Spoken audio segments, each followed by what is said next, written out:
This is Twit. Well, now that JR is here, we have got a great time to do a little grave dancing. As JR wrote a great post. Always a fun pastime. Yeah, looking back on 2013 to see all the applications that Google killed this year. Oh, you almost need taps. This is sad. So, very well done, JR. So, of these apps, you know, we got Google Reader, Google Shopper, Google Currents, Google Play Magazines, Google Talk, messaging app, Cloud Print. JR, which one are you most upset about losing? Oh man, I think it's got to be Google Catalogs. Of all the times I use that thing. Yeah, I mean, to be honest, none of them are ones that I spent a whole lot of time. I lamented Reader for quite a long time, but I've grown to love Feedly. I mean, specifically, I actually use an app called Reader H. Well, it used to be called Reader HD. I think they now call it Reader Plus on my phone. But yeah, Feedly's filled the void. Reader was the one I was initially upset about. Yeah, most of these, and just to be clear, it was meant to be a little tongue-in-cheek, doing a little kind of heartfelt obit for each one. And this is also focusing just on Android apps, not looking at iGoogle and that kind of stuff. But yeah, I mean, a lot of them either just became unnecessary or got folded into something else. You know, like with Google Play Magazines. You know, we've got Newsstand, so you know, still it seemed like it was a good time to say goodbye and give it a little heartfelt send off. We hardly knew ye. No, really, we hardly knew ye. Exactly. I really love the Reader hubbub and everybody freaking out over that when they announced it, and then the date came and went, and everybody just kind of migrated to Feedly, and it just was very quiet. Like I thought it was going to be much worse this summer when the Google Reader apocalypse happened, but it seemed to have been handled pretty well. So. Important to point out that Cloud Print isn't necessarily dead. It's just integrated. It's just, yeah, integrated. But my question about that is, I mean, I guess it's possible that they update it the way they update other, you know, of their closed source proprietary apps that they update through the Play Store now, right? Like they move system thing. But I guess they're going in the reverse direction in this regard, right? Yeah. Like it started as Cloud Print, the app, and now it's integrated into the OS. So, of course, it becomes, not necessary. What about voice? Yeah. What about voice? That's the next one. I guess someone pointed out in the comments to me that technically I should have included that because, as with Cloud Print, I included things that aren't necessarily dead but have been given a death sentence. And somebody mentioned that the executioner hasn't arrived, but voice does have its sentence, which is fair. That makes sense. Not seeing a whole lot of action on voice these days.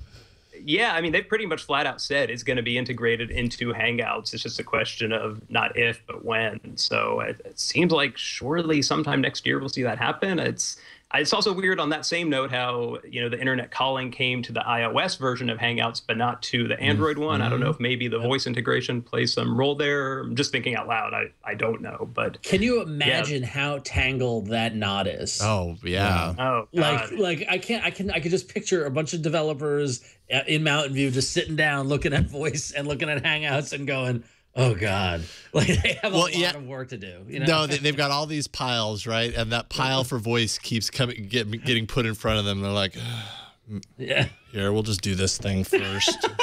Exactly. I don't even want to go near that pile until I know I've got all this other work done. Well, I'm sure they have separate developer teams too. So the developer teams are like, really? We got to work with the Hangouts guys now? And the voice, it's like we don't want to work with them. Like we've been doing our own thing. We've got our own code base, and I don't know. I think I can see that. I can see that conflict happening right between the development teams. Like we want to put this feature in our app. Well, we want to put this feature in our app. It's like, ooh, you got your chocolate in my peanut butter. And I was gonna say, and folks in the chat room are picking up on the key thing about voice, which is going to be those phone numbers. That if they do any alteration or anything to the phone numbers, because there are people who are using that as their phone number now. Right. Oh yeah, that's my phone number. Yeah, that's my phone number too. Yeah. So I have a little something to weigh in. I ran a story a little while back, and I hate to do this whole sources close to the information, but it was a thing where it's people who definitely know but couldn't go on the record as saying for reasons related to business and their jobs and all that. But I have it on pretty good authority at jobs. I have it on pretty good authority that the key features of voice, call forwarding, voicemail, SMS management, that stuff won't be going away. I don't know specifically how that will be integrated into Hangouts, but when that integration happens, those features I've been told will remain intact in some form or another. So that's a relief. Now, at the same time, they did already say they're killing off a lot of these third-party apps like Groove IP. Those kind of things that tap into it aren't going to work for me. What I'm annoyed about is I use a little box called the OBI that lets you basically tap into Google Voice calling to use a landline style phone for free calling. I mean, I've just got like a regular phone that I use as my office phone, one is the home phone, and I get calls on it and make calls from it from my Google Voice number, and that's also going to get axed, I think like next May or something when they finish that transition. So that kind of sucks. But the service itself allegedly will remain, which is good news at least. This is that danger. Information.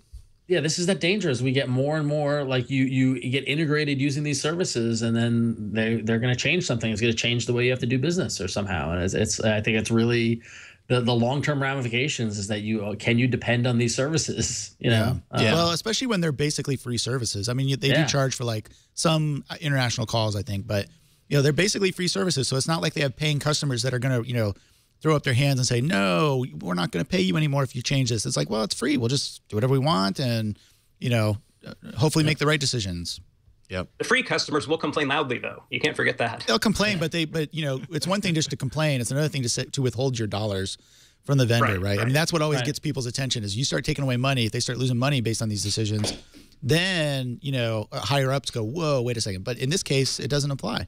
Well, not too much. And the user can't. I mean, that's the thing is that you say hopefully they're going to make the right decision. They're going to make the right decision for Google for what they want to do, for what and if I'm upset by it, I mean, I can go to iOS, but I'm still going to use Google as a search engine. Like you have no direct way to be like, well, I'm just not going to buy their product. It's hard to get away from it.